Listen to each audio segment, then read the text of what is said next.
call our meeting to order. Welcome. The first item of business this morning is our new councillor business. Does anyone have anything they'd like to raise? Councillor McFadden? Thank you, Your Worship. Just a couple of brief things. I attended the LNG conference with yourself last week, and it was, in a couple of words, shock and awe at what's happening coming down the pike. And I took part in the radio trivia last week with Melanie, and it was quite enjoyable, and Melanie has done a great job in putting it together and organizing it. Thank you. Thank you. And I'll give a little bit of an update as well on my mayor's report on the LNG conference, but I appreciate you taking the time to attend that. It was very well done. Anyone else? Councillor Schumann? Yeah, so I had the opportunity to attend the Sparks Women's Conference in Fort St. John last week, and it was, don't make that face. It was really well attended. There was quite a few ladies from Dawson Creek that attended, and they're going to have it again next year, and I hope that more ladies from Dawson Creek show up. It was very worthwhile and quite inspirational to see all those women in the room together, thinking about how they can make our communities better, and so it was very worthwhile to attend. Thank you. Good. Thank you. Thank you for attending. Anything else? Item 3.3.1 are minutes of our regular meeting of May 12th, and any errors or omissions? Councillor McFadden, Councillor Malkinson, all those in favor? Opposed? Carried. And the special meeting of council of May 14th. Councillor Schumann, Councillor Malkinson, any errors or omissions? All those in favor? Opposed? Carried. Thank you. Any business arising out of the minutes? Correspondence. Item 5.1. Councillor Schumann.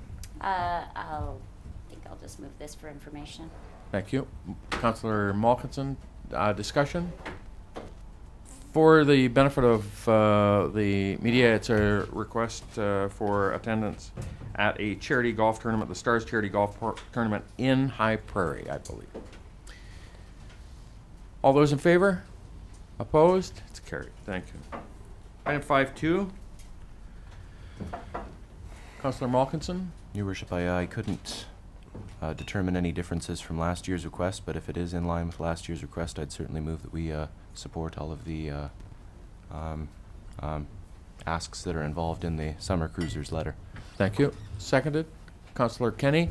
Discussion. Jim? Through Your Worship, just to note that a couple of the requests have to do with the use of the Milesdale Park, so you can't actually grant that. All you can ask is your liaison, Councillor Parslow, to bring the request to the board, Milesdale Park Board. Thank you. So would we need to, as that's part of the request in the letter, is that we do that, and I'm assuming from that Councillor Parslow would move that forward to the board? Thank you. All those in favor? Opposed? It's carried. Thank you. Item 5.3, we have a letter from Connie Patterson, President of the Dawson Creek Exhibition Association. Councillor Malkinson. Maybe a little bit of a preliminary question as well for this one, Your Worship. I believe that this is quite similar to the letter that we received from the Exhibition Association last year, and I understand that liquor policy has undergone quite a change in the province in the last year. Perhaps this may impact some of the Exhibition Association's requests. Is that the case, Your Worship? So through to Jim. Through Your Worship, it's possible that the new festivals regulations will allow more latitude for individuals to carry beer in containers, say, between the grandstand and the watering hole. But we're actually not sure of that yet, and that'll be a matter basically for the liquor inspector and the Exhibition Association to work out if there are going to be changes in that regard. There's two requests here. One is for you to okay them having the beer garden licenses, which would trigger the license inspector speaking to them about that. And the second request is to have a meeting involving yourself, the liquor inspector, the RCMP, and the fire department. I would suggest you turn that request down. Certainly the fire inspector, the RCMP, the liquor inspector need to meet with Connie, but I'm not sure what the political involvement in that ought to be. I don't see any of those issues as requiring a governance decision. Thank you. So, does that provide the clarity for council? Yes. So, we're looking for a motion then, Councillor Malkinson? I suppose what I'd like to move is that we, considering the advice that we've just received, approve the requests in line with what was granted last year. Does that provide enough clarity, Your Worship? Well, I think certainly the request is in that regard, so I don't think that there's anything that we need to do outside of that in terms of providing administration with that approval, that we're going to approve the request and leave it to administration to ensure that the requirements under the Liquor Act and all of that stuff are adhered to, which they would do anyways. Yeah. You know, you can't hold an event and do anything outside the bounds of our authority to grant the permission for the license, and then they go through the various protocols. I think the clarity is the time frame, right? Connie's looking for doesn't want to have it happen on Thursday of the event. Yeah, that's right. So I seconded. Councillor Schumann. Discussion. Councillor Parslow. Well, I think we should have in that motion a specific direction that she'd meet with the RCMP and the fire department person in charge of the whatever Jim said there, and that because otherwise she'll come fishing for you perhaps, and I think she should be direct. So I just wondered if a friendly amendment that the decision over the licensing issues and capacity would be discussion just between the fire chief and the RCMP. I think you need to be explicit about that. Yeah. Yeah. Okay. So you making that by amendment? Well, Yeah, if it's sure. acceptable to the movement second as Sure. a friendly amendment, otherwise I'm seeing nods, so okay. we're good to go. So with the amendment from Councillor Parslow, do I have a seconder for the amendment? Councillor Kenny. Discussion on the amendment? So it's just providing clarity for administration to ensure that they are directing back to the Exhibition Association to meet with those associations for the approvals of the liquor license and the permit. You ready for the question? All in favor? Opposed? It's carried. Thank you. And do we need to on the main motion as well? Yeah. And on the motion, all in favor? Opposed? It's carried. Thank you. Next item, item 4, we have a letter from Shelley Kinnear, Ops Manager from Diversified Transportation. Councillor Parslow?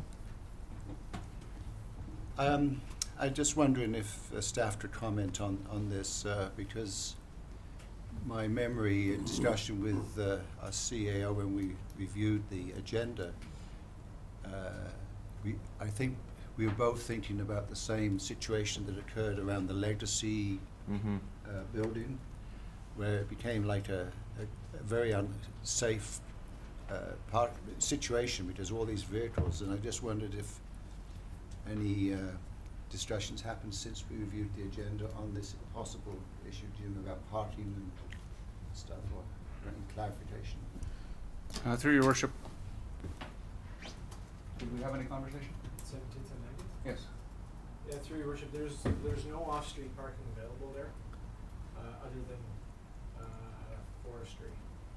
So I'm not so sure that they would be keen on having vehicles parked there. So yeah, it would be on-street parking if people are assumably bringing their vehicles there to transportation. Okay. So maybe we can, is it appropriate that we just receive this and have direct the writer to meet with appropriate staff around safety and parking issues, or? Absolutely. What do you think? Yeah. Or a better location second that, Your where Worship. there's Thank you. a Yeah, muster yeah. station of some sort. So moved by Councillor Parslow, seconded by Councillor Malkinson, that we direct administration to meet with Diversified to try to ensure we find an appropriate marshalling area for these vehicles and pickups. Councillor Schumann? Yeah, I would be more comfortable if it was somewhere where there was like a muster station where there was parking available, not, you know, on our streets, Absolutely. equating to a situation like we had over at Legacy. They did mention several locations. Jim, are there other locations that we're going to see increased parking issues because of this project, or? So through your worship, it appears to us, we'll check this with them, but it appears to us that they are running a shuttle service basically. And that it may well be that they're intending to pick up foot traffic, that they're attending, the stop at 17th and 90th is intended to pick up employees on Ledcor projects who are living in that row of duplexes, potentially living in the new duplexes on the east side. But it's also important for everyone to note that there was no unlawful activity around Legacy. Public roads are for the use of the public, not the residents whose houses front that road. And so there was no traffic or parking violations at Legacy. And frankly, we couldn't stop this. If their shuttle bus wishes to stop at that area, it's a public road, they're entitled to do so. So we'll try to work it out with them. Thank you. You know, it's probably one of the phenomenons that we'll face as we see the impact of the development of the region. This is probably going to be one of the phenomenons that go on in the next 3 to 5 years as we face this construction of significant projects in the region. And so it's an absolute, I think, a great opportunity for us to engage with the industry to say, as we've got our master transportation plan, what's the components around this that we want to make sure we provide that service for the employees and to ensure that it's minimal impact to our community, right? Councillor Schumann? Yeah, I'm absolutely in favor of, you know, these transportation solutions rather than having, you know, 100 guys driving out to the work site in their own vehicles. Yeah.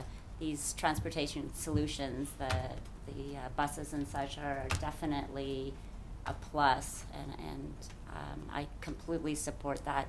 I know that in Tumbler Ridge, I see, you know, you see the buses pull up and there's a parking lot area, like a muster station, and you know, if we could, you know, it's something that maybe somebody has a piece of land and they want to start renting it out as a muster station. There's an opportunity out there for somebody to do something like this. So, Councillor Kenny? Yeah, I know. I was going to speak to Tumbler too, but they also for years they had the buses coming through the neighborhoods and picking up the guys at the end of their driveways, and so you only have one bus going through instead of all the traffic. And I know up in Fort McMurray, when my son worked there for a few years, and the buses came and they picked everybody up, and my God, if it was all cars, it would be insane. So I think it's just I think it's efficient, and you know, it's just finding a muster area. But if it's just a matter of them picking people up off the side of the road, I don't see how it would interfere with at the bus stops, because I know in Fort McMurray that's how they did it. All the bus stops, they used the transit city transit bus stops to pick up workers. Good. And I think it's the legacy was probably the guys want to get picked up, they want to pick up a cup of coffee and a sandwich for the day, and that was the convenience of that. So we'll leave it with the administration to bring that back to us and try and find a workable solution to ensure that we move it forward in an appropriate manner. Any further discussion? Councillor Malkinson? I suppose before we move on, Your Worship, it is worth noting that this manager from, I believe it's Diversified, did care to try to arrange something with the city that has worked. I don't believe we've seen a request like this in the past for parking, so I think they ought to be applauded for that. Thank you. Further discussion? All those in favor? Opposed? It's carried. Thank you. Next up, we have a letter from 5.5, we have a letter from Robert Yorson, Executive Director, Corporate Manager, and Controlship Branch of the Royal Canadian Mounted Police. Councillor Parslow. I'd like to move that we receive this for information and direct staff that there be no increase in RCMP staffing for next year. Thank you. Seconded. Councillor Kenny, discussion. You ready for the question? All in favor? Opposed? It's carried. Item 5.5, we have a letter from Charlene Hodson, re the Step Up and Ride bus service. Councillor Parslow. Move that we receive this for information. Thank you. Seconded, Councillor Schumann. Discussion. All those in favor? Opposed? It's carried. So we're a bit ahead for our delegations at 9 o'clock, so I'd like to move to item 7, 7.1. We have a report from the Director of Infrastructure Sustainable Development on Western Canadian Properties, DCC waiver request. Councillor Malkinson. Move that we receive this report from our Director of Infrastructure and Sustainable Development regarding the request from Western Canadian Properties Group for the waiver of the development cost charge for waterworks, and that we deny the request to waive the development cost charge for 14 duplexes and 12 multifamily units totaling $63,000. Thank you. Seconded, Councillor McFadden. Discussion? You ready for the question? All in favor? Opposed? That's carried. Thank you. Item 7.2, we have a report from the Chief Financial Officer in regards to the Climate Action Revenue Incentive Program, the final report. Councillor Kenny. I'll move that the report number 14-100 from the Chief Financial Officer regarding the Climate Action Revenue Incentive Program, final public report be received and approved as presented, and further that staff proceed with securing a carbon offset purchasing agreement with offsetters to purchase 3,142 CO2e in carbon offsets for $20 a ton from the general portfolio, and further that the final CARP report be completed and posted in accordance with the provincial regulations before June 2nd, 2014, allowing the city to maintain its carbon neutral status in accordance with provincial regulations. Thank you. Seconded, Councillor Schumann. Discussion? Councillor McFadden. Thank you. As I recall, I guess to Shelley, we are paid back from Victoria pretty much everything that we put into this fund, so it's revenue neutral pretty much. Is that correct? Through your worship. I don't think that's on. Yeah, actually, for 2013, the city is financially ahead with the program. We basically got $85,000 worth of carbon tax rebate back, and the cost of buying carbon offsets will be about $63,000. So it's about $23,000 to the good this year, because the pricing has gone down on carbon offsets. And then last year we got about $7,000 back, so we're about $30,000 ahead. Thank you. Thank you. Councillor Parslow. I find all this, I'd be supporting the motion because we make $20,000 or so out of it, but I find this whole program so hypocritical. You know, you think about all the carbon loading, increase in carbon loading that's happening in this province and will happen, like according to Andrew Weaver, you know, when those LNG plants are operating, we will be loading 50% of the total, each day of the total we already load in the province for the entire province. I mean, it's just incredible what's going to be happening. And so I find this is tokenism at its worst, because, and then the other problems, of course, there have been all sorts of problems with how this money is being used and who benefits. It's really a tax transfer from the people to corporations, and for things that they should be doing anyway. So it is with great reluctance that I support this. Thank you. Further discussion? Are you ready for the question? All in favor? Opposed? It's carried. Thank you. Item 7.3. We have the report from the Deputy Chief Financial Officer regarding our statement of financial information. Councillor Malkinson. I move that we receive the statement of financial information and that we approve the City of Dawson Creek 2013 Statement of Financial Information. Thank you. Seconded, Councillor Schumann. Discussion? You ready for the question? All in favor? Opposed? It's carried. Thank you. It'll be made available on our website, Your Worship. It will be. I'm Right on. certain of that. Always good information. Item 7.4. We have a report from the Deputy Director of Infrastructure Sustainable Development regarding our electrical services contract tender. Councillor Schumann. I move that report number 14-094 from the Deputy Director of Infrastructure and Sustainable Development regarding the electrical services contract number 2014-09 be received. Further, that Council award the 3-year electrical services contract to K&O Electric beginning on June 1st, 2014, and based on a 3-year rate schedule provided in the bid. Thank you. Seconded. Councillor Kenny. Discussion? All those in favor? Opposed? It's carried. Thank you. And item 7.5. Councillor McFadden.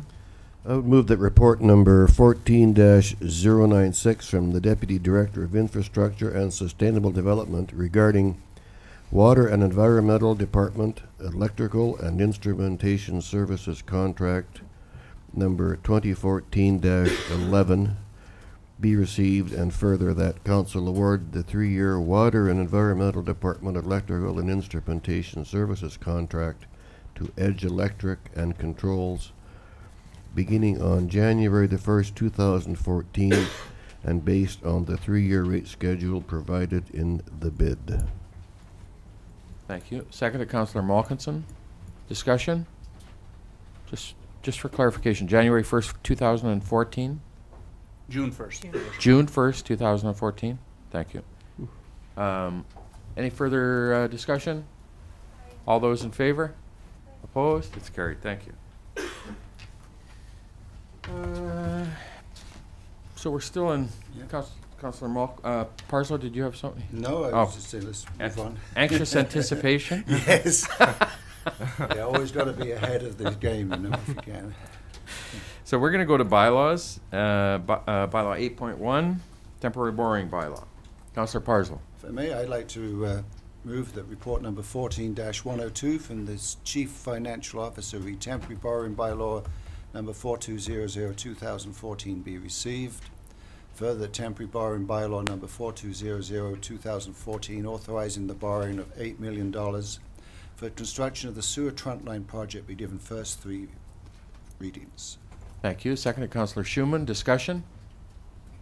Councillor Malkinson, did you have a... Good. Good? Yep. Any further discussion? Are you ready for the question? All in favor? Opposed? It's carried. Thank you. 8.2. 8.2.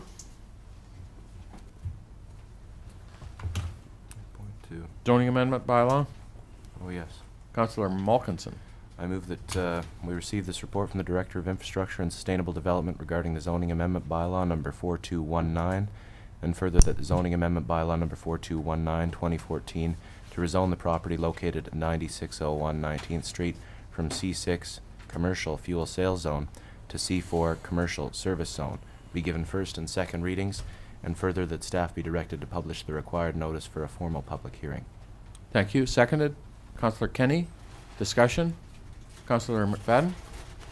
I see very little information here about any environmental concerns. It says that it would reuse the existing building and remove the fuel tanks, but I'm wondering if there's any leaching into the soil. Would that be checked prior to a new construction or to a new use? Because there's some horrendous stories from some of those old fuel buildings. Jim? Through your worship, the purchaser and the seller are going to have to work all that out, but the site's been used for propane fuel cells, and there are generally significantly less environmental issues around that, and the primary storage has been above ground rather than underground, so for those reasons I would expect that it won't be that problematic for them. And from the positive, certainly we got a transition of a business that's been in our community for I don't know how long, 40 or 50 years, when Joy Propane established itself here, and now we see that transitioning into another very viable business that's been here for a period of time, and it's great to see that opportunity being demonstrated in our community of the commercial opportunity for that use of that facility. So I was very happy to see that. Councillor Parslow. Yeah, it's, one of those things that people have to go out of town to have done. Now it can be done here, so Yeah. that's good. Absolutely. Ready for the question? All in favor? Opposed? It's carried. Thank you. One more. We've got 8-3. Councillor Parslow.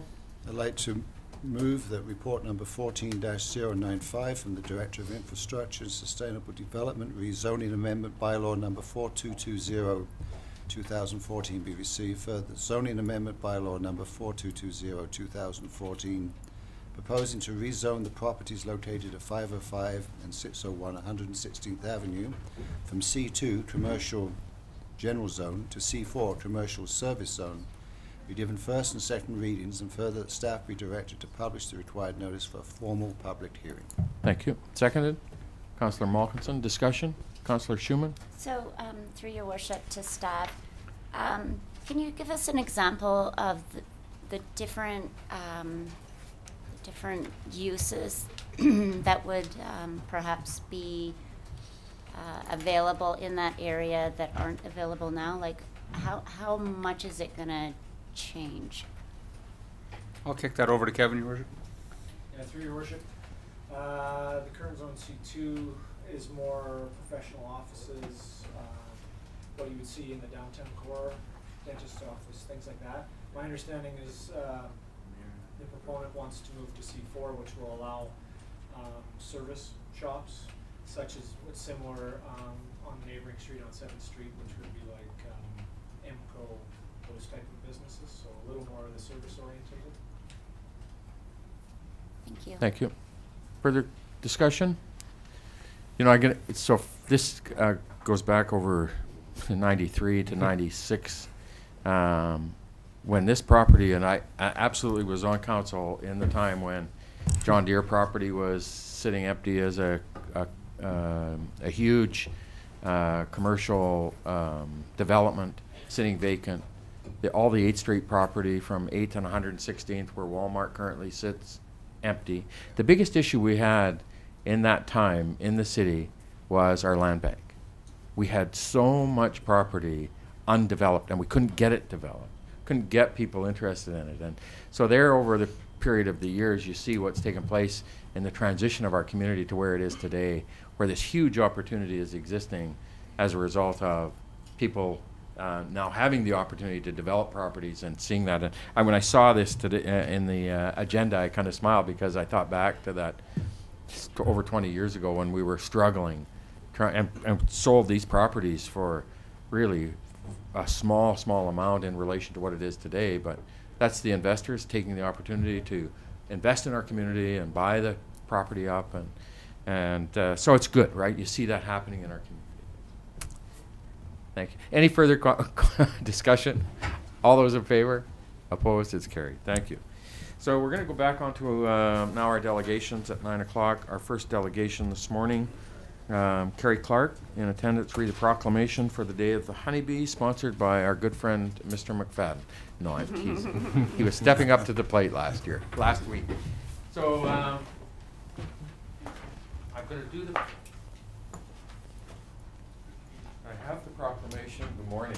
Good morning. So I'll have you come up. I'm going to read the proclamation, and then I'll give you an opportunity to say a few words on behalf of the Thank you very much. Foundation Thanks. of Humanity, the Honeybee. Thank you very much. How did I do there? Good morning. Good morning. Good morning. Thank you, John. Thank you for So the proclamation this morning, whereas Clinton Shane Ekdahl has applied to council to proclaim May 29, 2014 as the Day of the Honeybee, and that this day serves as the broader public interest. And whereas a third of all food mankind consumes exists because of the tireless work of honeybees, and 70% of our food crops are pollinated and partially, if not completely, dependent upon this keystone species. And whereas honeybees are disappearing at alarming and unsustainable rates all over the world for reasons not fully explained by science, but with the most likely cause being pesticides. And whereas survival of the honeybee is surely linked with our own, And whereas this issue transcends all trivial human barriers of nationality, language, skin color, income, identity, ability, disability, sexuality, gender, religion, age, politics, or membership. And whereas 328 jurisdictions, representing almost 30% of Canadians, have already endeavored to support the Day of the Honeybee. Now therefore I do hereby proclaim May 29th as Day of the Honeybee in Dawson Creek.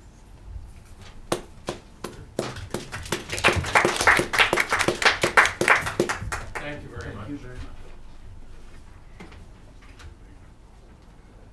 Great. I'd be happy to answer any questions. Absolutely, and if you want to say a few words, please. Yes, well, it's, I think this campaign or Day of the Honeybee is in two ways important. In one way, it's increasing awareness of the biological and economic issue of honeybees and honeybee keeping, but also it's an example of the success that one person can have by just taking the initiative to go forward with an idea and get it. As the proclamation mentioned, it's 328 jurisdictions, including all the provinces, and the national government has recognized this proclamation. And sure enough, there's not much economic implication to it, but it does increase awareness, and in that way it is very useful. I was initially a bit skeptical of just a simple proclamation, but over the last few years I've been quite impressed how much extra. I recently retired from the Ministry of Agriculture, and I was the recipient of a lot of questions about honeybees that were initiated from this kind of proclamation. So I recognize that it's a valuable step, even though it's just verbal. Councillor Schumer? So Carrie, what is the health of our honeybees in the Peace region? Do you have any information about that? The Peace region is, for those who have only been here for the last 20 or 30 years, it's not apparent that the BC Peace is probably the best area for honey production in the province, and indeed in the world. This area, because of our large areas of forage and good summer conditions, it's a really good area for honey beekeeping, but economically that business has dropped off by about 90% over the last, from 20 years ago till today. So the conditions are still good, but economically we have other options, industrial options and so on. And so farming and indeed beekeeping has dropped way down from what it was for a number of reasons, but including this continent-wide problem, which is multi-factored, and the proclamation mentions pesticides, but there are parasitic diseases that transferred from other parts of the world. But, Well, I know somebody's out there doing the honey thing, because my husband brought me a big old bucket of it yes, a couple of months ago, and I think it'll last us a couple of years, I well, think. hope not. But But yes, there is a small group of beekeepers. I'm one of them, and we appreciate the good conditions here. But, Councillor Malkinson? Are pesticides and parasites the two main reasons associated with the decline of the honeybee? that is still a matter of great interest, and it's undetermined. There are times places where pesticides are definitely involved, and certainly the parasites are always involved. But, I want to relate two really quickly stories, and you mentioned one of them. But yeah, on Saturday I was at an event, and there was a honeybee on the floor, and it was this. You talk about the awareness. The lady said, "Oh," and she scraped it up. She said, "This is a critical component for all of it." Yeah. And she picked it up, and was taking it outside. And I thought, what a great signal that is. One, honey, how important it is in that awareness. The other thing, when you talk about this Peace River region, years and years ago, I had people who would, when I was traveling, would ask me to bring honey from the Peace River country because it was one of the top 5 in terms of quality of honey produced in the world.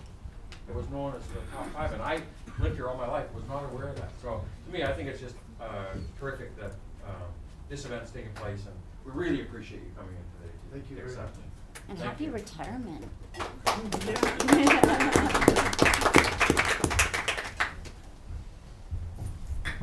Next item, our delegation 6-2 is Aaron Oliver, our own, regarding National Health and Fitness Day. Good morning, ladies. Good morning. And Megan me. Pickett. Good morning, Megan. Megan. How are you guys? Welcome back to council. You guys just keep coming to get the hugs, right? I know you. Come on. You're like Rob Ford, bench press and So, ground arms. whereas the Parliament of Canada wishes to increase awareness among Canadians of the significant benefits of physical activity and to encourage Canadians to increase their level of physical activity and their participation in recreation, sports, and fitness. And whereas it is in Canada's interest to improve the health of all Canadians and to reduce the burden of illness on Canadian families and the Canadian healthcare system. And whereas the Government of Canada wishes to encourage local governments to facilitate Canada's participation in healthy physical activities, and whereas declaring the first Saturday in June to be National Health and Fitness Day will encourage Canadians to participate in physical activities and contribute to their own health and well-being. Now therefore I do hereby proclaim Saturday, June 7th as National Health and Fitness Day in Dawson Creek. Yay!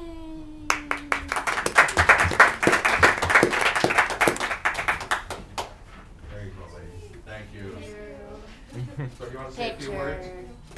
Picture. Oh, sorry. Get in there for a I'd like you to picture. say a few words. This is actually very new, so we actually don't have anything in place this year, so, but we're hoping to roll it off. We do have other things that are happening just prior, which, Melanie will be coming in to discuss as well, but we have the bike rodeo the day before, and her commuter challenge and that type of thing, so there will be other stuff going on. We absolutely appreciate the benefits of a healthy community and a healthy lifestyle for our population. It absolutely is foundational for all of us. So we appreciate you guys coming forward today for that. So thank you.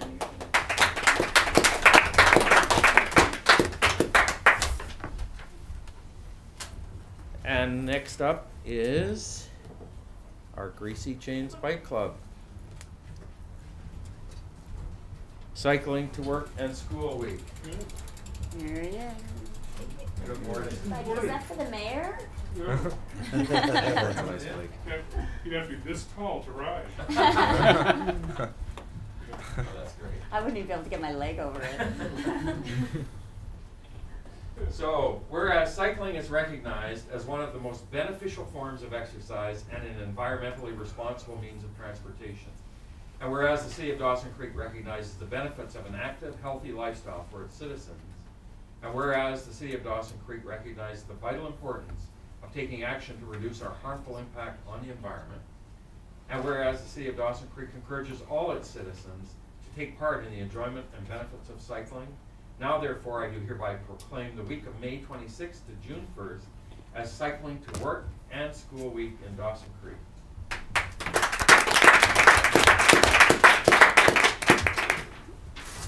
Thanks very much.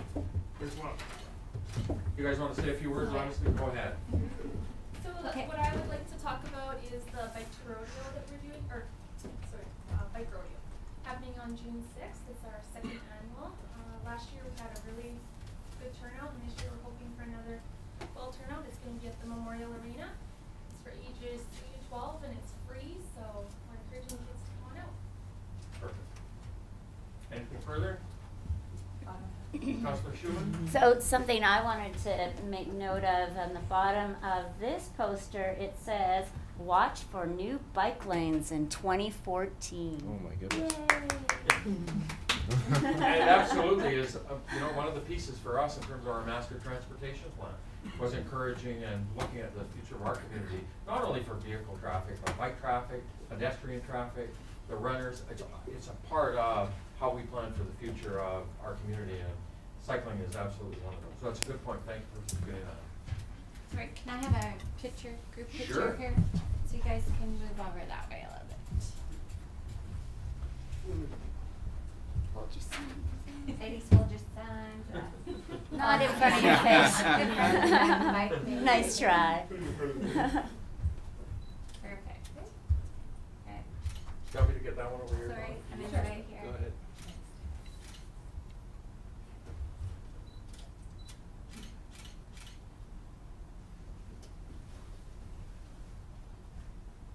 And I think Jamie, you wanted to speak a little bit about Greasy Chains? Just that this is beautiful weather all of a sudden for the last 3 weeks, and we have access to some really, really nice rural roads, and the Greasy Chains really enjoy. A lot of the rural roads are well paved, they're clean, and the drivers in the region are really courteous, and we really like putting on a few miles. So if anyone was ever interested, they could come on out. Thank you, Councillor Schumann. Can I just ask a question about biking, cars, etiquette? My husband tells me that it's polite and appropriate to give a little toot of your horn as you're coming up, like not right next to the bikers or whatever, just to let them know that you're coming or you're behind them, or... No, I don't like it that much. You don't like no, that? Well, a couple of us are wearing mirrors now, Oh, okay. and we're checking behind us all the time. And no, I'm trying to follow the rules of the road. I'm trying to cycle at the same speed as a lot of the vehicles. I'm trying to use hand signals and stuff like that. I don't ride on the sidewalk. I wear a helmet because I'm for law in Canada. And, I'm just thinking out on these roads where we see a lot of... We can hear you coming. You can hear us coming. We can hear you coming. Yeah. Okay. If you're unhappy, more like generally, well, sometimes it's a hello, but sometimes it's we're unhappy that you're riding side by side. Oh, yeah. No, I think that his point was just to, you might not know that we're coming, and I don't know why he says to do that. No, I don't need it. Okay. I could hear you coming, I could see you coming. But some other people might know me. I used to do a lot of cycling. To me, that would be more of a problem because you'd be just suddenly Scared, yeah. fall in the ditch. What sort of road bike how would you classify that bike, Jamie? This is a road bike. Okay. So, then for, riding on the roads. Yeah, sure. Not much rough terrain. When you're riding this bike, we're pretty freaked about a little bit of gravel. Yeah. Guys riding these, when you try to stay away from any kind of gravel, you're always scared you're going to slip. Yeah. So obviously, bike technology's changed since I had a road bike. With no water on it, you should pick it up. Come and see. Yeah. How light it is. So that's all carbon frame. It looks heavy. Oh, it looks heavy. Oh, but Charlie can pick it up, so it must Food. People need food. What's this device? It's an inflator.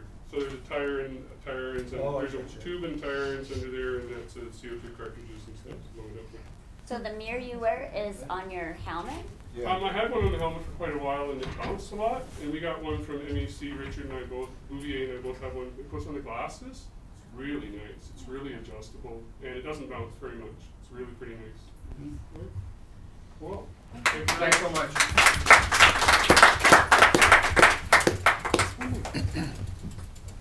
I always thought it would scare the heck out of them. And our next delegation this morning is Marcia Cannon, Director of Residential Service at Dawson Creek Society for Community Living, in regards to Access Awareness Day. And my boy. Oh, Hey, my your man. boy, your man. My man. Your man. Hello. morning, Dave. Hey, very good. Good Hey, morning. David. Good morning. How are you? Good, I'm Marcia. Oh, Marcia. Hi. See you Doing later. good How today? are you? Yes. No. What's that? You do? So our proclamation this morning is in regards to our access awareness. Whereas accessibility and inclusion is essential for ensuring that all community members have equity in opportunities and the ability to fully participate in community life. And whereas accessibility affects all aspects of community life, physical, social, and economic. And whereas we all have a role to play in ensuring that our communities are as accessible and as inclusive as possible. And whereas accessibility relates to both physical design of buildings and infrastructure, as well as the access to appropriate services and supports, including transportation, recreation, housing, employment, and other activities that are an essential part of community life. And therefore, I do hereby proclaim Saturday, June 7th, 2014, as a day for individual and group action to promote equitable opportunities for people with disabilities to work together towards a vision of creating an accessible and an inclusive community for all. Access Awareness Day in Dawson.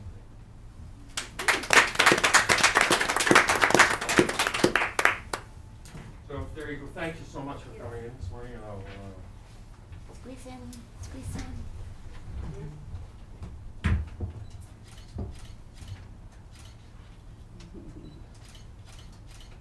What a smiley bun. So I'd like to give you guys the. Well, this is really great. It's great to be in a community that realizes that accessibility goes so much further than just the physical side of accessibility. Yeah, I'm very happy to see this happen, and I will be there to support. I've been campaigning for accessibility, and the mayor and I are working on an accessibility committee, so, and we'll be going in front of the chamber soon. We actually, David and I was Dave's wingman. We're going to get this moving. We're going to get this done. You already did the Rotary. We did the Rotary Club. Now chambers electing new directors will get in front of the chamber and certainly bring that back to council in terms of working not only with our community and the service groups and our business community, but to increase this awareness for accessibility, for opportunities as well as infrastructure, as the proclamation absolutely states. And David's been an amazing advocate for us, not only in our community, but provincially, as the chair and president of the People First Society of British Columbia. So what a great opportunity for us to have an individual such as David representing the persons with disability on their behalf to increase this important conversation for us to understand the issue of accessibility. So I really am pleased to be able to have this proclamation today and have you guys here to help deliver that message. So thanks for coming. Yeah, you're welcome. I'll just add one Yeah, thing. talk. The Dawson Creek Society's been partnering with the city since 2011 to do an annual Access Awareness Barbecue. So this year, we're having our Access Awareness Barbecue on June 4th from 11:30 to 1:30 at the NAF Park. I thought it was June 7th. June 4th. That's, June 7th is Access Awareness Day. Oh. Barbecue's on the 4th. Yeah. Oh. David. Yeah. Okay, I'll borrow it. You make sure to do that. I'm on the right day, David. Well, it's not the right day. He is paying attention, ladies and gentlemen. Yeah, it says June 7th. This says June 4th. Thanks very much for coming. Thank you. That's good. Do you want a quick 2-minute, Sure. 5-minute break? Back to our agenda. We'll pick up at item 8.4. We have report number 14-099. Councillor Malkinson.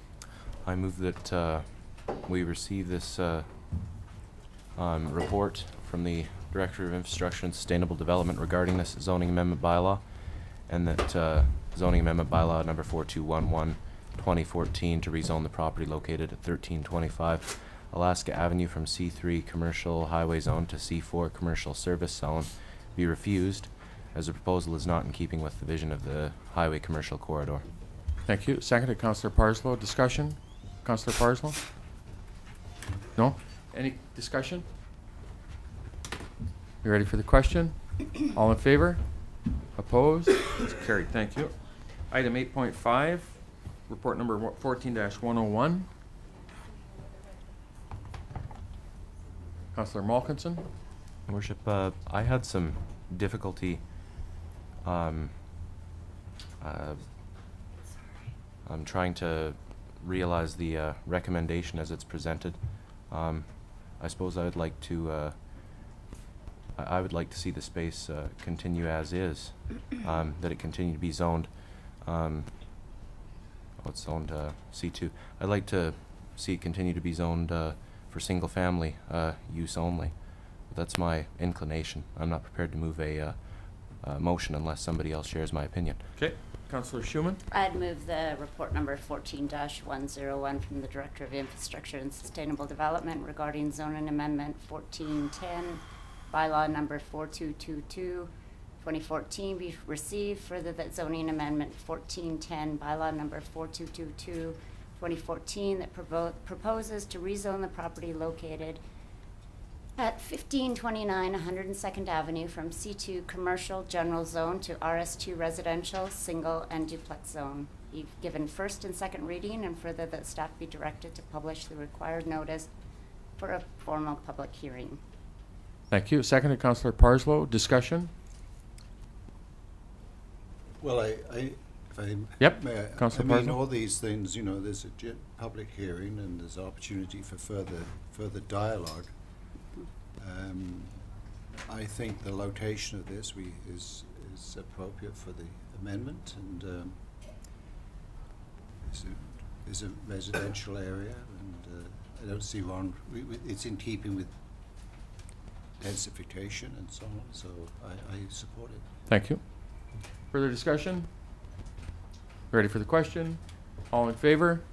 Opposed? Recorded, Councillor Malkinson? Sure, absolutely. Carried. Thank you. So item 9 is the mayor's business. At first, you know, I just want to take the opportunity before I get into my items that I had an opportunity this spring, or this winter, I guess it was. A young man come up to me at a local restaurant I was leaving, having had a luncheon meeting, and called out, "Mr. Mayor, Mr. Mayor," and I turned around and the young man come over and wanted to introduce himself to me, and I gave him my business card, told him I was happy to, at any time, if he needed to get out of jail free, he had the mayor's card to absolutely phone. And so he took it to his card to school and for show and tell, and one thing led to another, and the mayor ended up as his guest at show and tell. And so I invited, and his name is Tyler Hobber, and his mom, with Tyler today, Sherry, they're here. I invited Tyler to come and watch council and observe, because he did express some interest in terms of what the role of the mayor was and council, and so I invited him to attend council at some point in the future, and so he had the opportunity today to come, and so I just want to acknowledge Tyler and his mom for coming today. I thought it was a great thing that he did in terms of expressing some stepping up and expressing some interest in learning about our community at such a great young age. So I appreciate them coming today, and I thank them for coming to see our city council. Councillor Schumann? Yeah, so here's an opportunity when you and Councillor Malkinson are discussing a youth council or a youth caucus or whatever you come up with, to invite this young man to participate. It would be pretty cool, I think, for him to participate in something that would, when you guys come up with something. Well, it's been fun to be able to engage our, you know, it's our community, right? We talk about lifelong learning, we talk about what's the future of our community, and we talk about all these things we do about infrastructure and services and financial, but you know what, that's what our future about our community is young people having an interest in our community. So that's a great point, and we'll take that up, and we'll try and engage Tyler in getting involved with our city in the future. So thanks for coming this morning. So the first item on my item for this morning was our BC Lottery, our gaming center. I met with the representative from BC Lotteries at the North Central Local Government meeting in Fort St. John. It had been raised, obviously, the topic about gaming and cards and bringing cards into our Chances Casino, and there was a conversation about it expanding into Fort St. John at their casino. So we had taken the opportunity to meet with the representative from BC Lottery at the, as I say, North Central Local Government meeting. The basic background of it is that they have looked at the activities of both the casinos in Dawson Creek and Fort St. John, and seeing the type of activity that was going on there, and basically the explanation that they've given to me is that the volume of activity in the casino at Fort St. John certainly was at the point that they needed to expand the delivery of some of the services, and the casino in Fort St. John were serious about trying to expand into cards. They felt that there was a demand and a need there for it. And they had indicated in the discussion I had with them that it wasn't at that level in Dawson Creek yet, both in terms of the demand of the services for that currently exist with the slots and or the aspect of cards. And the one thing so it was, you know, it was information, right? It wasn't something that I think we've taken a position on. It was just more for information in terms of us looking forward. I know that there'd been some conversation in the community about us looking at that. The leakage that we experience in the community to Grand Prairie with respect to people traveling to Grand Prairie for different aspects of services, that was a component. They don't know if there's a way to measure that in terms of what we see from people leaving our community to go to the casinos in Grand Prairie where they can't play cards and all of that. But, you know, it's something that I think we'll reach out to Great Canadian Casino and Candace, the local manager, and the folks from Vancouver, and explore it a little bit further and get their opinion and their discussion about what they're seeing in terms of the services. So this was just a first step in terms of engaging folks from BC Lotteries and where it's sitting now, both for our community as well as Fort St. John. So. Any questions?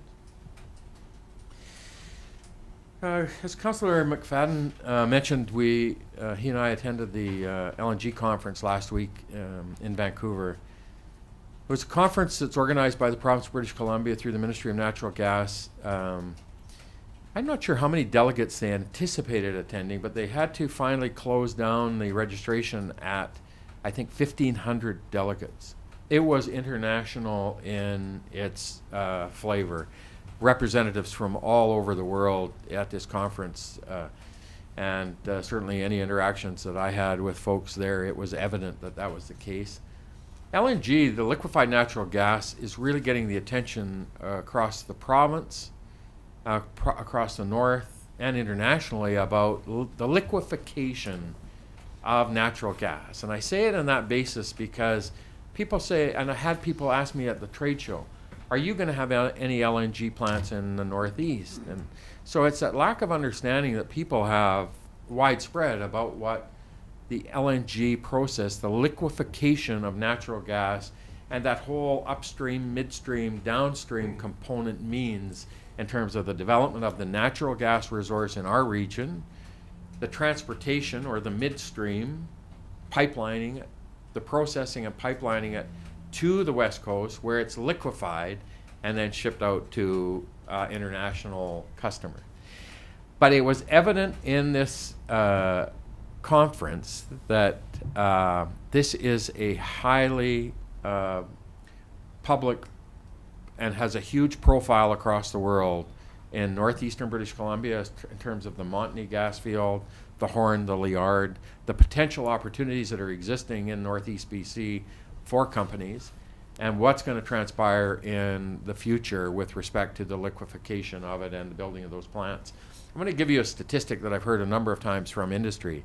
For every dollar that's invested in building a plant on the West Coast, so if a plant is built at $7 billion potentially for capital costs, there will be $7 invested in northeastern British Columbia to develop the gas and process it to get it to the plants. So if one plant is built on the West Coast at $7 billion, potentially it's $50 billion of investment by industry in this region to develop this gas. And so it was evident to me about the potential of what's happening in the world about this huge commodity that exists and the world-class gas field that the Montney field is in the world. And why is it such a world-class field is because it's high caliber in terms of its quantity. At one plant in the West Coast will chug through about 1.6 to 3 billion cubic feet of gas potentially per day. And if there's 3 plants built, which seems to be the best, all the discussion seems to take place that there will be 3 plants you're talking about 8 to 10 billion cubic feet of gas per day that will be consumed by these plants. That's outside of what we currently produce to the domestic market, just the LNG. And so at those production levels, the Montney field on its own, at 8 to 10 billion cubic feet per day, has potentially the reserves to last about 100 years. So it is enormous in terms of its capacity. It's enormous in terms of its quality. And why the North America, why the province of BC? Because of the stability and the reliability of our political climate, the reliability and stability of industry to be able to deliver it, the reliability and stability of the marketplace in terms of having the capacity to meet that demand. And then it's the cost effectiveness of industry to be able to produce it and meet the demand. So there's a whole bunch of components that go around there of why the Montney and the northeast of BC is looked upon with such favor by the world markets about being in there. Everyone talks about that, well, Australia and Qatar are so much further ahead. They're already in the production phase. Well, it's like if we all bought our bread from Jimmy Pattison at Save-On Foods, we would eventually be paying $5 or $6 a loaf for it. The world market do not want to have all of their supply being produced by one or two countries. And so that's why North America is looked upon as the favorable supplier. So there's so many components to this that are in favor of what's happening. But there are a lot of things that industry are doing to be able to meet that challenge. This conference was evidenced in terms of what I call the horsepower that was in attendance. The CEO of Petronas, the Malaysian state-owned oil company, was there speaking as a guest speaker. They've committed $36 billion to, and they're partnered now with Progress, with their upstream side at the drilling activity that's going on at 101 and Montney, or at 101 and Pink Mountain. The CEO of Shell International, so U.S. and Canada. CEO of Chevron. Premier of Clark was there speaking both on Wednesday and Thursday. Minister Coleman was there. The ministers, the cabinet. It was a high-profile, high horsepower event where people, if you didn't get the message that this is a significant issue and a significant opportunity for the province of British Columbia, the delegation that were there was evident. The province, I think, did a really great thing. I think there was upwards of 1,000 students from across British Columbia that were invited to attend. And we ran into a group of our Dawson Creek Secondary School students. There was about a dozen of them there that had been invited to attend a trade show and involve and understand the potential opportunities that exist for them as students in this industry. And so, I think it was a really great opportunity for those kids to be involved, to see and interact with the industry and see what's taking place. But overall, for 3 days, we made some amazing contacts with people that were there. Interacted with a lady from Australia who was very interested in the local procurement, business opportunities that are being created, because they faced hyperinflation in the development of that field in Australia. So they're really interested in understanding what we're doing. A fellow from China, a huge $44 billion company. He was all over trying to invite me to China to go and meet with his folks. I said, yeah, right. So it was just amazing to me, the type of interaction that we experienced at this conference, and really appreciate that council giving us the opportunity to attend and represent the community. And we had some great meetings with the international folks that were here from the Ministry of International Investment and Trade. Terry and I met with, again, just follow up and ensure we keep in contact with those people. And so it was a great 3 days. And we really, it was really beneficial in terms of that, having that opportunity. Councillor Schumann. I know I'm talking too much today, sorry. That's all right. So no, it's good. I note that next year's LNG conference is mid-October. I also know that we are ourselves holding an energy conference this coming year. I see a little bit of an opportunity to put it out there, maybe invite people to the Northeast to understand where the NG comes in the whole LNG picture. And like you said, everybody's, focused on LNG, but we have to make sure that they remember that here in the Northeast, this is where the natural gas comes from to produce this LNG. So there might be some, I don't know, some opportunities to get some of those people that you met in Vancouver out here for our conference. I absolutely agree, and I think, you know, one of the components Terry and I talked a little bit about as we were touring around the trade show, as we see some of our communities in the north, Fort Nelson Chamber of Commerce represented at the trade show with a booth. The Kitimat Terrace Airport were there represented. So I think, you know, as we talk about our economic development committee and the transition of that work we're going to do in the immediate future, and understanding the importance of economic development and this industry to our community, maybe it gives us some direction for the next year in terms of how do we engage industry and what tactics do we take to ensure that we're focused on the right things to do and the right way in which we engage that business community and international community into the Northeast for not only our community but the region. So it's a very good point. Any other questions? Councillor Parslow?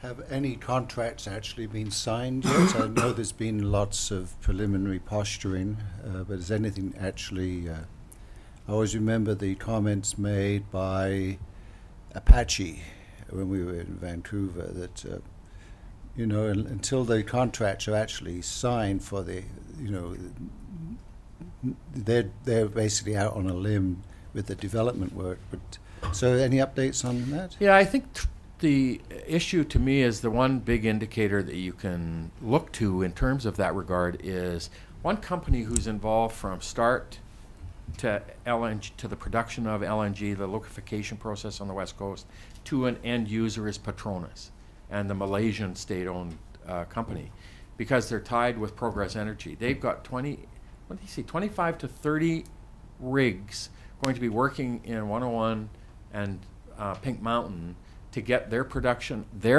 alone up to 2 billion cubic feet of proven reserves, in order to, because they've got their own LNG facility being built or potentially being built on the Lilu Island, I think, but and they're going to be an end user in Malaysia for it. Their commitment is 36 billion. Now they haven't committed to the final investment decision on a plant, but when the Progress Energy and his comment to us was, we are going to be at 2 billion cubic feet per gas by 2016, I think. They're making significant investments in the upstream component of developing it. So there's lots of work going on, and I think until the government gets their royalty regime, that royalty process in place in terms of how and what they're going to charge for the production of it, will be, they've committed they're going to have that completed by October, November of this year. And so I think once you see that, you'll start to see the implications of those final investment decisions by Shell, by Chevron, Apache, by Petronas, by those other companies that are in that the liquefaction process. So there isn't anything stabilized in terms of that final investment decision, but and you don't know, right? You just, nobody knows. It's well, I just, you know, as you were sharing there, I was just reflecting on the material from Australia. Their original plans were 4 LNG plants as well, and they scaled it back to 1. And I just always wonder what the impact will be of this new pipeline agreement between Russia and China. I think there's a lot of, I mean, you know, Australia has all the attributes of Canada from the point of view of stability, you know what I mean, political stability and reliability. But, what they ran into was in Australia, and they talked exactly about that, was the hyperinflation they experienced in the developing of the fields after they got the first plant underway. The lack of capacity to execute it just drove hyperinflation, and they talked about that. Chevron talked about that because they were very involved in the Australian stuff. And so that's a big concern for North America and British Columbia, was the capacity to execute, the capacity to have the manpower to deliver it, and then do you experience hyperinflation as a result of a lack of availability? So the pipe fitter, the welder, goes from $50 an hour to $150 an hour just because of, they indicated that that's why Australia, the Chevron guy talked about that in terms of saying we had to back up some of the stuff and slow it down because of the hyperinflation we experience in the capital projects. So that's an issue for us. The one in terms of the pipeline from Russia to, and the announcement that was made just when we were there with China, and that was asked as a question to the panelist, and the CEO of Chevron was there, and he talked about, he said, we factored this into the equation of our business 3 or 4 years ago. They anticipated that at some point Russia and China were going to have a deal for the supply of natural gas. And it was interesting when they talked about it, because they said it's not part of the LNG worldwide production, because they're going to pipeline it from, they're going to pipeline the gas from Russia to China, so they don't have to liquefy it. The liquefaction process is for those world markets that don't have the capability or ability to pipeline the product into their countries. And so they talked about that. It was interesting because everybody was saying, holy, that's a big number of China taking 40 billion cubic feet per day. And they said, we factored that in 3 or 4 years ago. So it was interesting. Yeah. So LNG to China is never part of the equation? Well, it will be for some supply, but for Russia, they don't have to liquefy it because they can pipeline it, because they got the land capacity to be able, they're landlocked, so they can pipeline it over from Russia to China, where that's a supply that they don't have to liquefy them, they don't have to ship it because they can transport it by pipelines. I was reading Councillor in Business Kennedy? in Vancouver that it's still only a third of the supply that China requires. Russia's only, it's not how it was. It was a third of the supply for natural gas. They talked about that China's really the wild card in it. So you got you got Korea, you got Japan, you got. No, I mean the third but I mean, for yeah. China itself. Yeah, China's the wild card Russia in would terms be of supplying a third of their supplies. You don't. They just have no indication of how much China will back up the use of coal for some of their energy production and transition to.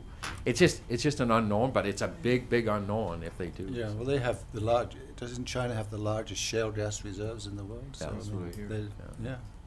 Anyway, it was an so interesting I'm a little bit 3 days, and so next year they moved the date to October. I suspect part of it will be if they try to do it again early, the final investment decisions process may be unfolding, and it may be difficult then to try to, with all of the activity that may be going on. So I think that's part of the reason they want to have it moved back to October. So hopefully next year we'll be able to see that process, and more of us will engage in that conference. I think it's worthwhile for us to understand. So did I hear you correctly there that the next conference is October 2015? 15, yeah. So they moved it to spring to fall. When's the Dawson 15? Creek conference? Oh, When's the Dawson Creek conference scheduled for? Oh, you know what? I was thinking 14. No, it's October 2015. Yeah. Okay, well then it doesn't really. So it won't affect us. It won't? So Ours is this fall, we're isn't it? hosting in Oh, is it 2015 we Yeah. host? Yeah. We're not hosting this year. We're not hosting this year. Next year. Haven't heard. September. This September. Next year. September 2015. Yeah. So a few weeks before the big one. So then there is that opportunity to have a prerequisite to a little learning experience where the natural gas is actually coming from. You could be in a whole different world if the final investment decisions have been made next year.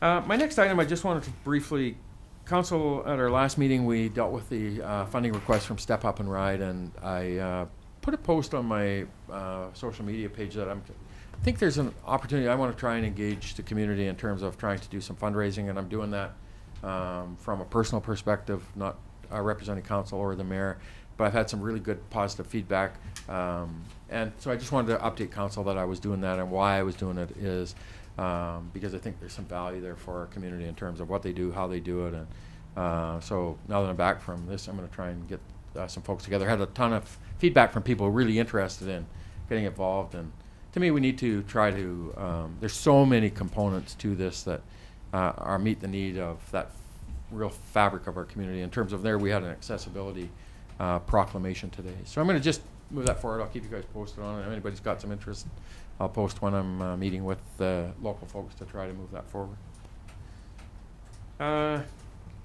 Does anybody have any questions about that? Downtown business facade? No, the Step Up and Ride. The downtown business facade program. Sue, do you want to talk about that? You really took the leadership role on it. I just wanted to update the community on the. I brought the applications in so everybody could see. Yeah. But this was brought to the the Economic Development Committee, Brenda brought a program funded by the Northern Development Trust, a facade program. And so the opportunity was there, and so we put an application into NDI for the funding for the facade program. Community Futures took the lead because of we had the ability to do that at the time, and so through a partnership with Community Futures, City of Dawson Creek, and the Dawson Creek Chamber of Commerce, we produced this this booklet, which provides all the guidelines for the downtown facade program and application to apply for the program. And so they were delivered, and Mayor Bumstead helped deliver them there last week, and so they were all delivered to the downtown area. And so it's done, and the applications deadlines are June the 16th, and we've already I received one application there last Friday, and we just sent them out Wednesday and Thursday, and I've gotten 5 phone calls, and if everybody sends their applications in, we'll be fully prescribed. Good deal. So I'm thinking that we'll be fully prescribed probably by the end of today.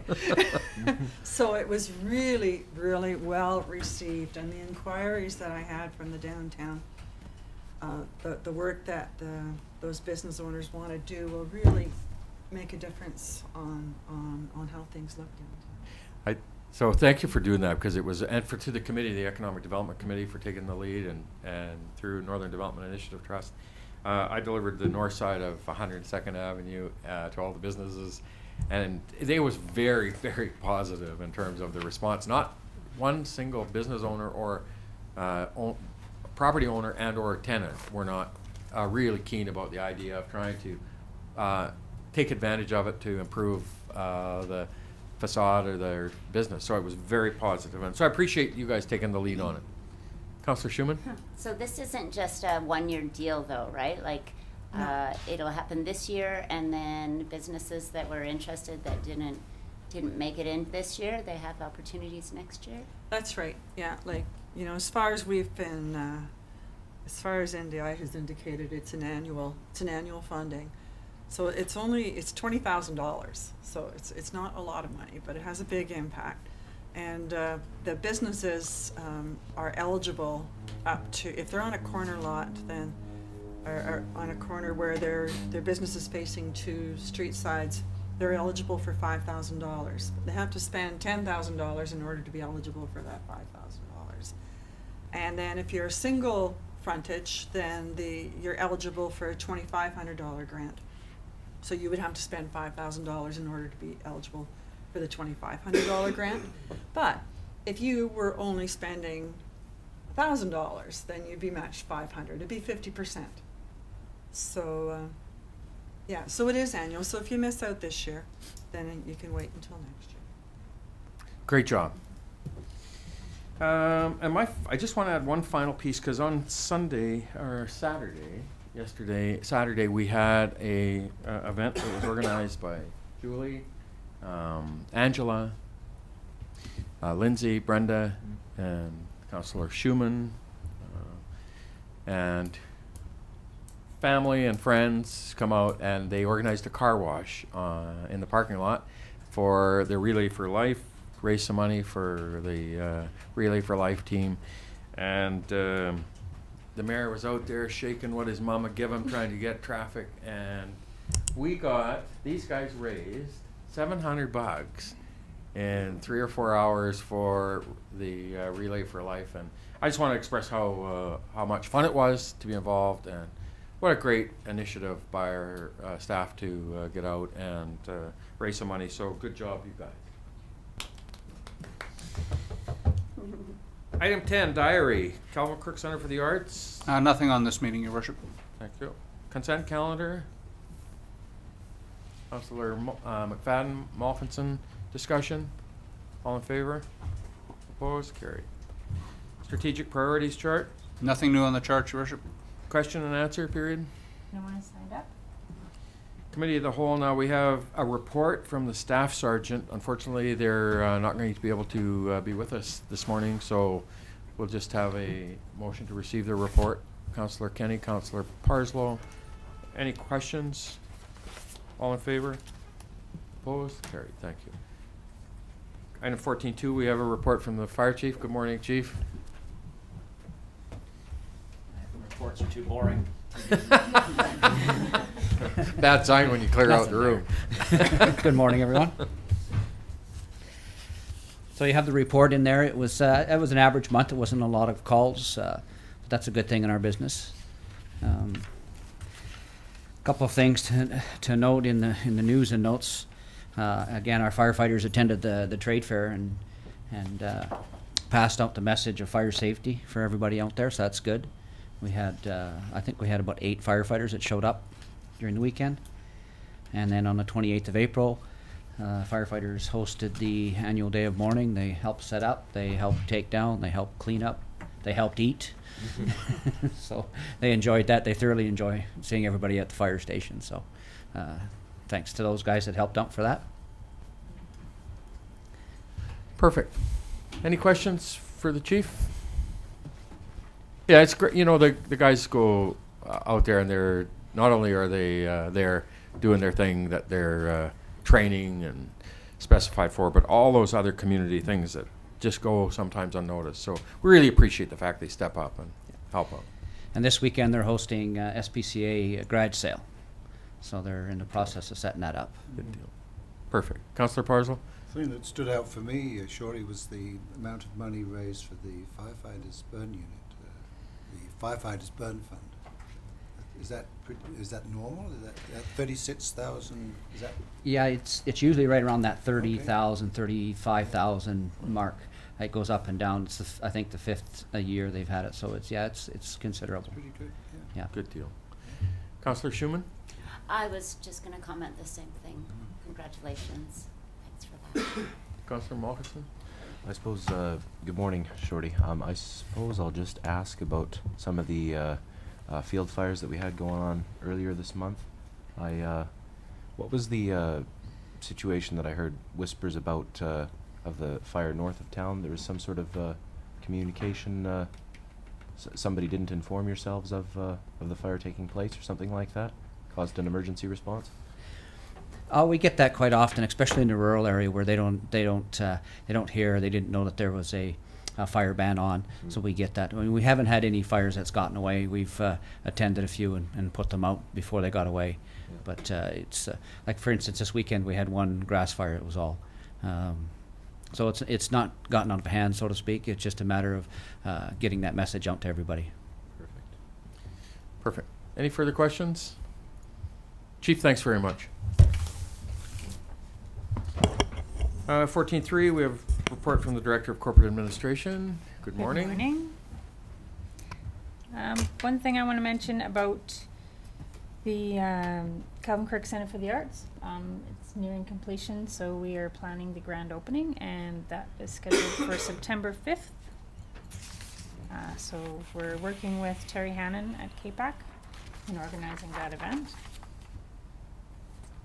And the only other thing I wanted to mention was also thanking Julie for the car wash, organizing that. That was a lot of fun. And to everyone in the community that came out and helped support us with that. And brought us donuts. That's right, I was going to mention that. There was most of the cars that came were clean, which was nice too.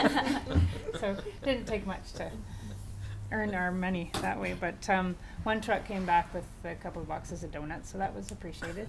And also the fire, I'm not sure who was working that day, but we got coffee served to us from the fire hall, so that was nice as well. Gower. Brooks and... Yeah. Brooks? Oh, okay. Yeah. Anyway, thanks to the fire hall.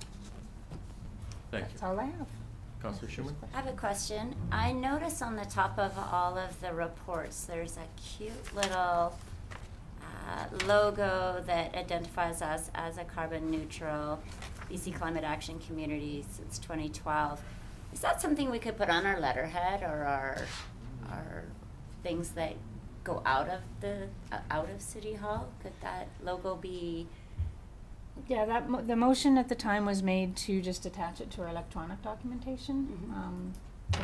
If you want it attached to printed material, the year will change if we remain carbon neutral. So it's just, we could order a limited amount of printed material if that's what you like. Okay. But it is on the website, it is on our interior reports. That was what I had thought, hey, like we were gonna use all of our existing stock of paper, and then when we ordered again, we'd have this heading on our correspondence. We could do that, if you wish. We can't make decisions in committee of Mhm. the whole. We could, after committee of the whole is finished, if that's your wish, we could order a limited supply so that. So could we not change it to like a BC Climate Action Community Carbon Neutral since 2012 instead of having to change it every year? That or? logo is provided from them. Oh. and so we're not allowed to alter it. We earn that logo. Okay. Interesting. Well, that's something then. Thanks, Brenda. Thank you. Councillor Parslow? A question to you from this report. Just can you remind me what are the desired outcomes for this workshop with Mr. Dale Wielden on June the 24th? Yeah, so we had brought this forward as our, Lost track of it, sorry, so the strategic priorities under our economic development. And so I thought it would be worthwhile for us to bring in, first of all, let's have that conversation at council in terms of what does economic development mean to us? What does it look like for us in terms of our understanding of economic development? Because I think all of us have our own probably perception, opinion, and so we thought it would be helpful to have the BC Economic Development Group come in and have that kind of foundational discussion for us about economic development, what it is, what it's been, how it interacts, so that we can then start to move that forward with our own committee in terms of what we see as the structure and the process for economic development for our community, and what are some of the tenets of economic development that we see as being critical for our community moving forward, and then how do we structure that? And so to me, that's that first piece. I need to have that clarity just for my own personal benefit of understanding economic development, because I think it is different for all of us.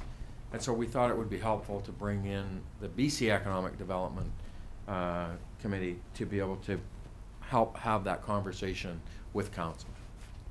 It's just that beginning phase for us in developing the economic development process for our community. So it's us really getting an expert's opinion on what it is, how it could be implemented in Dawson before we actually make a decision on whether or not to have one. Yeah. No preconceived opinion, direction, outcome of this, but just for all of us to have some kind of a understanding and a discussion about what does economic development mean for us, and how do we move that forward in a proactive process moving forward.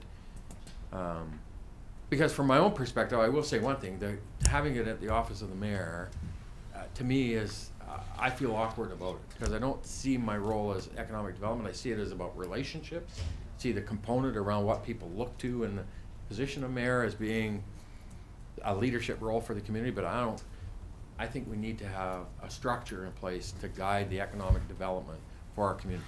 Health, the various industry sectors, education, the arts, the transportation, so those are all components that guide economic development and impact economic development for our community, and we should have that understanding of what it is that we want it to do for our community. Councillor Parslow? So this workshop, which was for the council, is now morphed into a workshop for the Economic Development Advisory Committee concurrently or separately? And how does that decision made? Concurrently, after. But whose decision was that? Was Sorry, that Brenda. council's? Did I miss something? Go ahead. No, that was originally the intent, was to incorporate the advisory committee with council. So we'd have the views from the community. Is that right? Okay. News to me. Mm-hmm.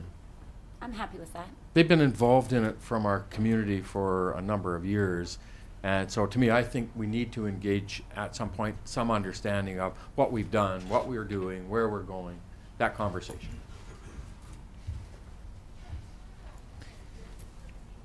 Thank you, Brenda.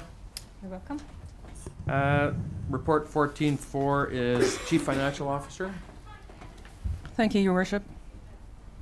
So, first of all, I'm just going to say thank you to the Finance Department. We're just coming to the end of all our reporting requirements to June 30th, and I'm proud to say that everything was on time and done. So it's been a big load, and for the next couple months, we're basically going to be transitioning into the next big projects, which will be fiscal gap. Jim and I will be working on how to roll out that work plan, and just following up on the Surewater public consultation.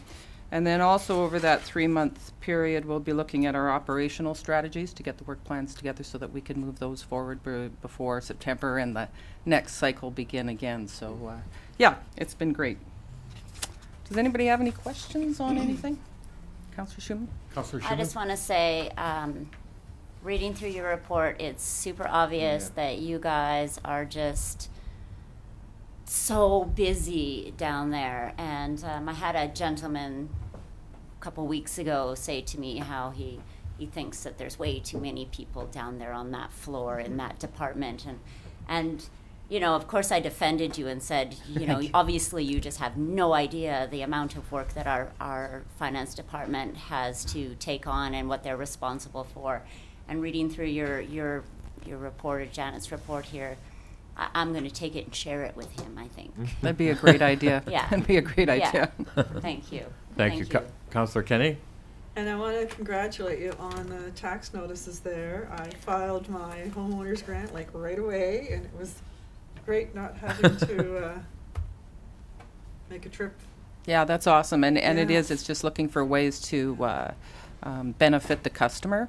And staff is always looking for opportunities to make it easier to, you know, however anybody does their filing. And there's always new technology to take advantage of, and they're always on the go with that. So Well, it was pretty easy. So have many people filed yet?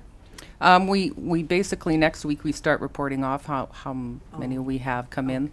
This week was just the tax notices went out last week. It's been busier downstairs, so obviously some front runners are in paying their taxes, and I know the mayor was looking at his, and so yeah, it's good. We're starting collection season. So Thank you. Any further questions for Shelley? Thank you. Director of Infrastructure Sustainable Development, 14.5. Morning, Kevin. Good morning, everyone. So a couple things to touch on. First report is again, the good news story, which is our building permit values, which are seriously dwarfing last year's numbers so far. So we're at $21.5 million so far for 2014 compared to about 12.5 for same time last year. So very strong numbers, continue to go, and we're just really getting into the construction season. So who knows what will come of that. So the guys I know we're certainly fielding a lot of requests on a lot of fronts as far as development, with whether it's subdivision or residential commercial developments, and there's a lot going on. Couple updates on some of the priorities. Sewer trunk line, as you know, it was awarded to Timbro. Staff has met with them, had a construction meeting. They've started to do some work. Things should really kick off here in the next little while. So that's good news. Surewater. We've only got a few more days left for the surveys to be filled out, end of the month. I know the phone survey is underway. I did talk to a few people that have received the call, so that's good. So we should get about another 400 and some through the phone survey, and I'm not too sure how many we've received back as far as paper and online, but hopefully it's coming strong. Couple other items.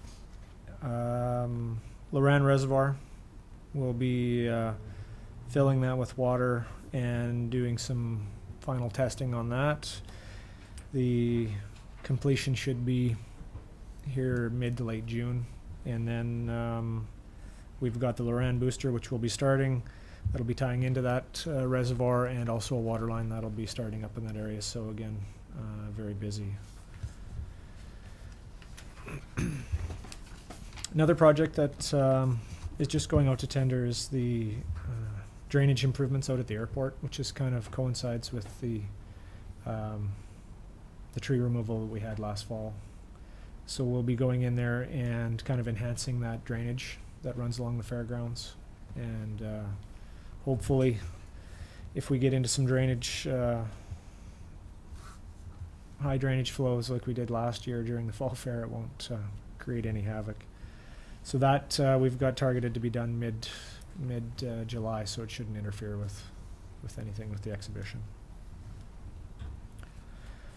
And the last thing I wanted to touch on is I did include with my report the work plan that we received from Urban Systems for the Development Committee. So I just wanted to make sure council saw that and was aware of the funding required to do that. I know we had estimated about $30,000 for that work to be completed. I think the work plan stipulates about 35, and then we anticipate a few other costs that will go along with whether we're talking about, you know, whether a tour, some meeting rooms, things like that. So, but we should be able to accommodate that in the department envelope. So, on the development committee, Kevin, I believe at the last meeting we decided to re-advertise for a period of 2 weeks. Did that yield any more names, and are we going ahead with it now? I think I've only seen 9. one more come through myself to me. We're up to about 9 total, Brenda. Yeah, through your worship, we have 9. And we will be going ahead with that now, right? The deadline's on the 30th. Oh, okay, okay. So I would intend we would report back out to council how many individuals and go from there. Yes. Councillor Schumann. Thanks. Kevin, I'm looking at the water use stats for April. And down at the very bottom it says WRF maximum meters squared per day. Yes. 1999. What is that? That's the reclaim facility. Okay. So that would be the max per day that went through there, just on average. So that's the max Well, that would have been the maximum 1 day total that we would have seen. Okay, so it shows that we're producing 1999 cubic meters a day. That would that would have been the maximum day that we saw, the highest use day. And sorry, I'm just going to take a look here and see. So Shell used in April 24,000 cubic meters. So how much extra? I mean, I obviously the glaring big zero at the reclaim truck fill pumps jumps out at me. I'm just curious how much has been. I see it's a very large number that Shell has been using. Obviously, they're busy out there. You know, what has been available that's not being used by the other companies? So it appears that the busiest day was about 2,000 cubes that obviously Shell took, so that would have still allowed another 2,000 cubes available even on that busiest day. Yeah, it's disappointing to see the big 0 cubic meters used from our truck fill pumps. I just wanted to say that out loud. Thank you. Any further questions for Kevin? Thank you, Kevin. Thank you. 14.6, we have a report from our Director of Community Services. Good morning, Barry. Good morning. Just take a second to spread a couple things out here.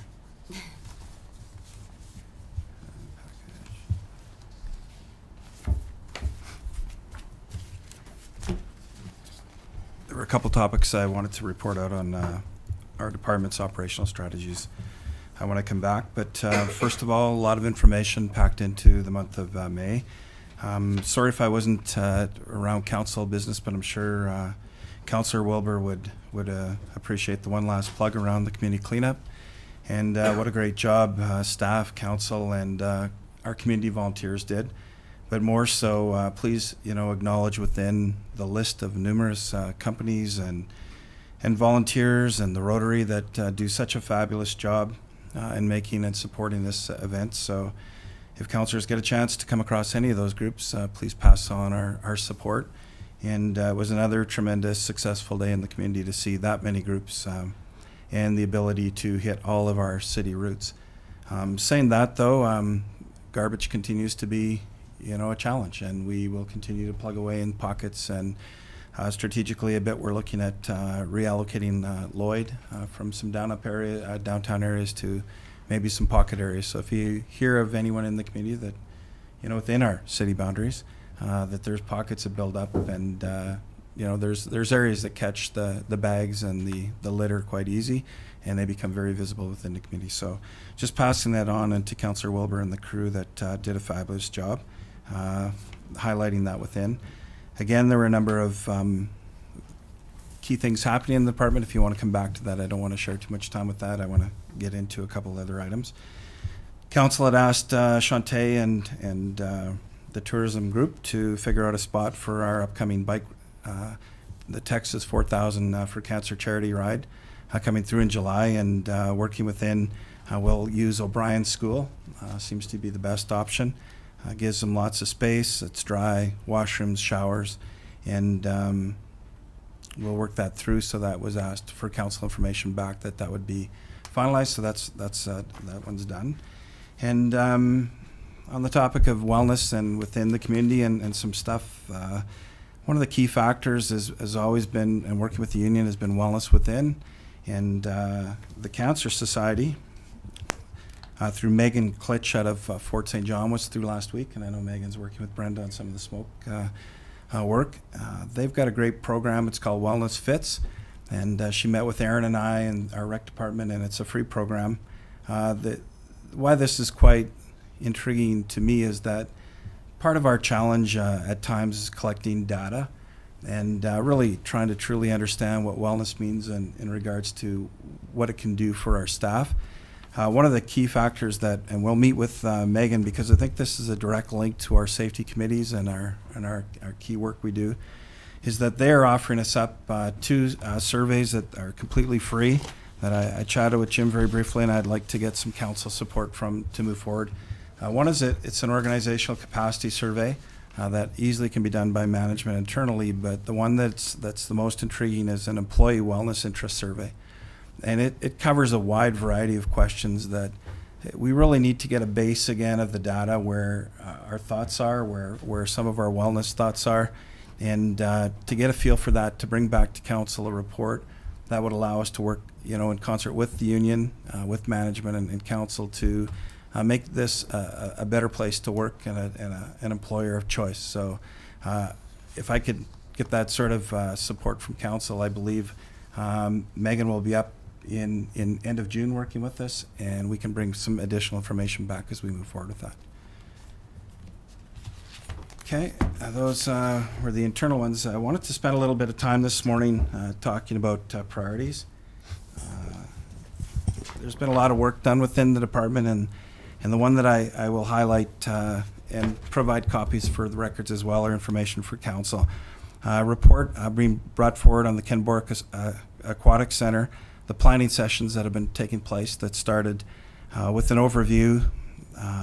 This goes right back to January 30th, February 6th, February 13th, and April 3rd, where our staff worked with our consultant on this, and I'm sure it's okay to say it's Mary, and Mary's done a great job with this. Parslow, Mary's been engaged in this work for many years, and specifically does very good group engagement work, and very comforting and easy to work with. This group did a great job in looking at the context within that allowed us to create the map, and which explored the current context, and as Mary calls it, the now situation, social trends, government political factors, economic climate, competitive trends, technology factors, customer needs, and uncertainties. And this is really driven to try and keep us competitive out there, and to look where we'll be able to take the pool in the next 5 to 10 years, as well as have a great window of approach for day-to-day planning and strategic alignment. So a lot of that work was done by the staff, and you know, it's amazing when you get a consultant who can bring out the best of your staff in regarding information. So the contact map was put in line, and then a large graphic template was produced, which started to look at our strengths and weaknesses and opportunities, and, you know, crafting suitable goals for the next year. And the group prioritized some of those, and they came up with 6 key priorities, and then Mary was able to tackle them in and focus on 3.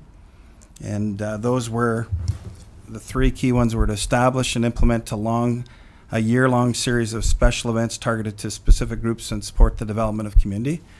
The second one's to describe, train, and coach the attitudes and supporting skill sets for staff to create a family-friendly environment, pool environment. And third was to develop a plan to improve the amenities so as to increase attendance and community involvement at the center. So 3 really key areas that we know hopefully needs to be addressed and strategically worked within internally, and then get some community input to that as well.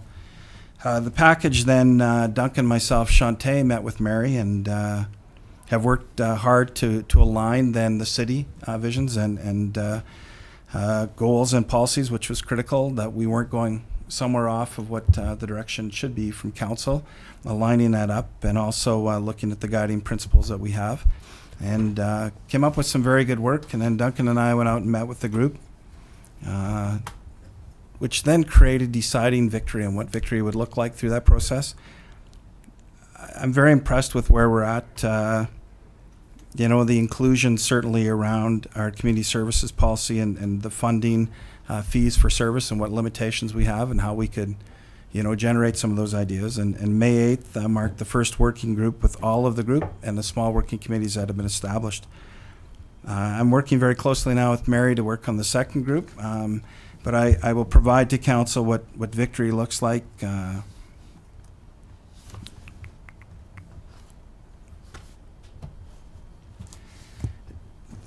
And it is quite a process, you know, introducing the victory, what it looks like, then moving towards the benefits. That work was really then aligning up with our strategical direction internally, which and then set themselves up for a long-term set of yearly calendars, which has all been completed, and we'll share those with council as well. So overall, moving forward, and I'll start the second working with the training and the staff module here coming up in the second week of June. Any questions around the strat planning there? Okay, and coming back into there. So looking at the operational strategies, I just wanted to say good news, bad news on the IHF U18 hockey tournament. The bad news is we have not heard yet, and the good news is that we're still in the running. Do that. Yeah. Well, the bad news is we haven't heard yet. The good news is we haven't heard yet. My understanding is that the AGM this week, June 1st, deadline should be, so I'll be attending those meetings later this week, and hopefully I'll hear and let you know. Yeah. Okay, and finally, some really good work being done by Megan down at the arena on the ice usage. I think we've come a long way. With our groups, specifically with our minor hockey group, we're spending a lot of time with them. We used to use, you know, I always thought it was just too easy to create 2 templates that made it look busy. That looks good at the start of the year, and it makes it look like we've got a lot of stuff going on, and then the dreaded word comes back of canceled ice time. We've shifted in thoughts of that it's not canceled ice time. I would probably refer to it that we need to do better planning and strategical alignment with how you select your ice time. And with that, we've been collecting data for the last couple of years that now puts it back that it's not going to be so easy to ask for some additional tournaments when you haven't been able to produce on those. Easier to give them back or not give them, or easier for us to not give them at all and give back time as an event was to come through. And we've got some great data now on the fact that solid schedules in our minor groups. So Megan will have what I call a ghost schedule that would have everything basically plugged in from now till the end of the year. And then within internally, we'll then go out way before October, because that's traditionally when we get the so-called cancel time back. We're going to start to market new programs and bring back to council some exciting ideas around that. And one of them that we're looking at is how we better utilize the space of resources and energy that we've been unable to produce outdoor ice of late. And part of that is just tremendous workload on our staff when we get 60 days of snow and inclement weather, and then finally get it together, and then we get a schnook. And all efforts are lost. So specifically as well around risk management, safety, I think it's better that we create open space and what I call free time and free creativity of young families and kids to come to the rink. And we're looking to take some of that utilized space and create some opportunity for that within the community. So there will always be 2 to 3 spaces a week that it's provided for creative, fun, recreational opportunities. So I'm really happy with the way the meetings went. Minor hockey was very receptive of that meeting, and I look forward to seeing. I'll be doing the user group meeting coming up next week. So the message will be delivered strongly that we as groups need to work together to better utilize our facilities, that then allow council better opportunities to make long-term decisions with facilities and staffing and ice utilization in the community. Any questions around those 2 strategies? Councillor Parslow? Yes, good work. But just a question again, something that I should know but I've forgotten. What does it cost, Barry, to keep ice, let's say, in one of the arenas? The maintenance and all that stuff. Yeah, the cost of sellable ice time was in that range of $300. And sorry, no, the total annual cost to the city. Sorry, for putting ice in. The total cost of both arenas is in the $1 million range, and our revenues, I think, off the top, I'd have to look for sure, is about $400,000. So $1 million to keep ice in 2 arenas. Is that fair enough to say? Well, more than ice, basically the 2 infrastructures for a year, because we have dry ice, and you know we have a number of different events that happen on dry pad as well. So yeah. Okay. Yeah, fair enough. Thanks, Barry. Any further questions? Appreciate it. Thank you. Okay, thank you. Oh, Jim? Through your worship, Barry doesn't know this, so he couldn't report on it, but I'm just advised that the Peace River South Teachers Association will be holding a rally on the NAR parking lot Wednesday at 3:30 to 4 p.m. So little local flavor for the tourists that'll be rolling through at the same time. Don't they need our Thank permission you. to do that? I think it would help if I attended you. Do they need our Well, they may have something to hang in effigy anyway, if you'd rather be live. No, it's public space. Any member of the public can use public space. They're just giving us the heads up that they're going to be doing They so. just can't sell hot dogs. No commercial activity, right. Okay. Thank you, everybody, for those reports. Item 15, media question. I have a Jill? question. Regarding the temporary borrowing bylaw for the sewer trunk line, so council has decided that they're going to be borrowing $8 million. However, a few weeks ago, it was reported that the project is going to cost less than that, and I was just curious why you're borrowing $8 if it's not going to cost $8. Or none. So, Okay, so through your worship, firstly, council hasn't decided to borrow 8. You've decided to borrow only what you need. But your original loan authorization was $8 million. So that is also the amount that must be in the temporary borrowing. And so temporary borrowing will carry until the right time to issue the debenture. That's actually not determined by us. That's determined by the regional district and the municipal finance authority. So they'll be making a decision about when you will go out for debenture debt. In the meantime, the bills as they come in will be paid through the temporary borrowing bylaw. And it won't reach $8 million, just as the debenture won't reach $8 million. We'll just borrow. We'll just take it as we need it. Up to how much it takes. and then once the project is completed, as Jim says, all the final costs of the project are known. You go then through to the debenture, through to the regional district, to the municipal finance authority for that permanent borrow. Any other questions? Sorry. Next steps on that. Sorry? What are the next steps? So you've given 3 readings. Next meeting you're going to be voting to adopt, or do you have to have a certain period of time before you can adopt? No, I think we go to the 4th reading next meeting. Yeah, on the temporary borrowing. On the temporary borrowing, yeah. It's like a line of credit for the project is what it is. Anything else? Joe? No. Thank you. We don't have closed. Yeah, we do. Yes, we do. Do we? Yep. Oh, sorry. So then at this time we're recessing to closed. Councillor Malkinson, Councillor Kenny, all in favor, opposed, carried. Thank you.